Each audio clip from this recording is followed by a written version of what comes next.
अच्छा, इस फंक्शन को अगर हम सेट बिल्डर फॉर्म में लिखना चाहते तो कैसे लिख सकते थे, वो मैं बता देता हूँ आपको।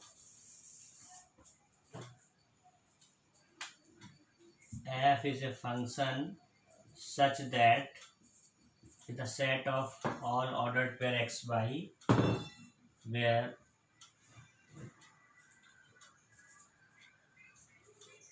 y equal to x square plus 1, x belongs to a and y belongs to set b, ऐसे लिख सकते थे, है ना।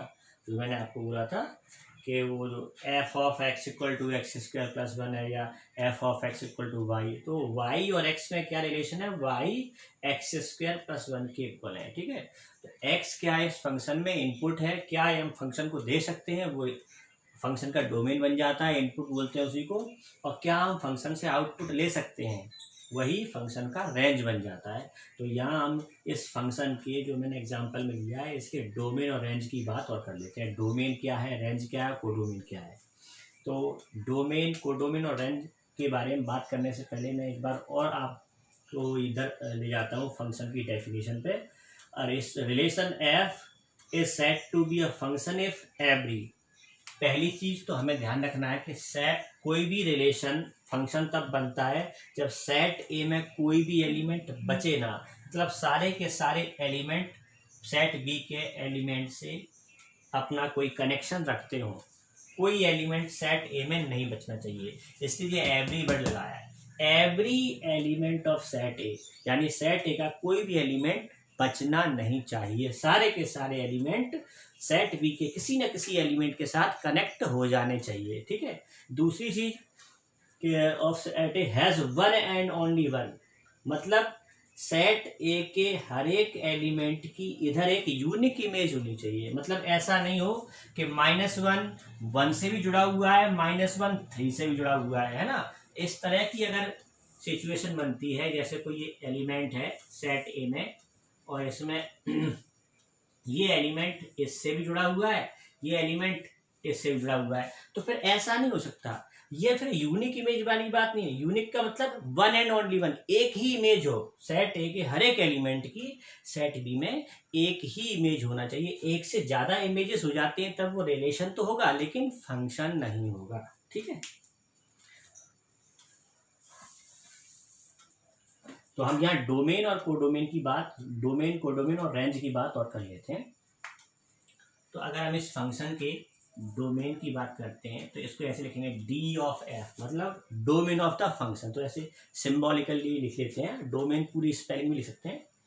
तो domain of function F set ए के सारे एलिमेंट, या ऐसा कहें कि अगर मैं यहाँ पर ये देखूं कि ये जो एरो डायग्राम है कौन कौन से एलिमेंट यहाँ पर कनेक्शन रखते हैं, तो -1 0 2 1 है, तो -1 0 2 1 है ना।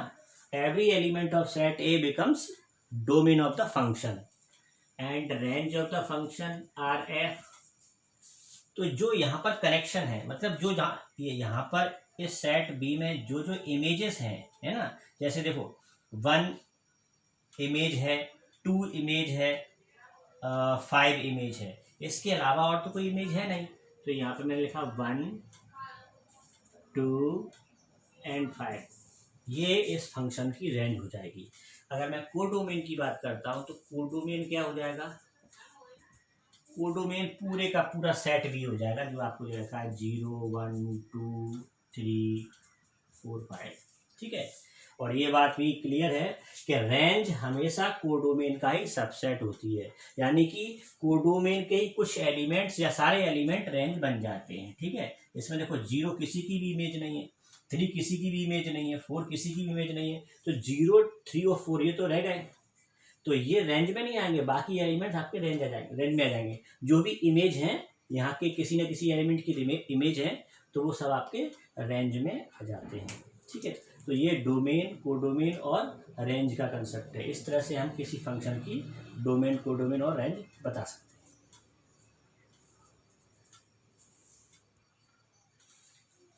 अच्छा, एक चीज आपको मैं और बता देता हूँ कि जैसे मैंने अभी आपको बताया कि एक एलिमेंट की दो दो इमेजेस नहीं हो सकती, लेकिन ऐसा हो सकता है कि दो एलिमेंट ऐसे यहाँ पर हो जिनकी सेम इमेज हो, जैसे कि -1 की इमेज भी 2 है और 1 की इमेज भी 2 है, ऐसा हो सकता है।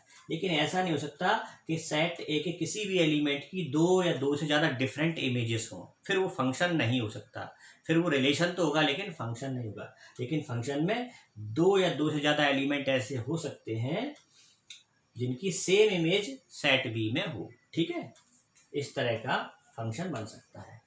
अच्छा, इसके अलावा फंक्शन में और थोड़ी क्लियरिटी लाने के लिए 2-3 वीडियो में और पोस्ट करूँगा। वो हैं तो क्लास 12th के, लेकिन आप उनको भी ज़रा देख लें तो ये फंक्शन से रिलेटेड आपको और कुछ चीज़ें क्लियर हो जाएंगी, और एक फंक्शन और एक रिलेशन में क्या डिफरेंस होता है ये भी आपको समझ में आ जाएगा। तो वो मैं वीडियो पोस्ट करूँगा, तो वो भी आप देख लेना। ठीक है, और अभी हम टाइप्स ऑफ फंक्शन भी समझेंगे इसमें कि कितने तरह के फंक्शन होते हैं, और जो एक्सरसाइज में क्वेश्चंस मिलेंगे, क्वेश्चंस में हमें डोमेन रेंज निकालना होगा। तो एक तो ये है कि अगर हम किसी फंक्शन का इस तरह से एरो डायग्राम बना सकें, या फिर फंक्शन में ये पता हो आपको कि सेट कौन से सेट से किस सेट पर डिफाइन है, तो या ऑर्डर करके सेट के फॉर्म में लिखा जा सके, तो फिर उसके डोमेन रेंज बताए जा सकते हैं। लेकिन हर बार ऐसा करना पॉसिबल नहीं हो पाता। तो जो रियल वैल्यूड फंक्शन होते हैं, रियल वैल्यूड फंक्शन से मतलब ऐसे फंक्शन जिनके डोमेन और रेंज रियल नंबर्स होते हैं, तो उनके डोमेन रेंज निकालने का अलग एक मेथड होता है, वो हम आपको बताएंगे।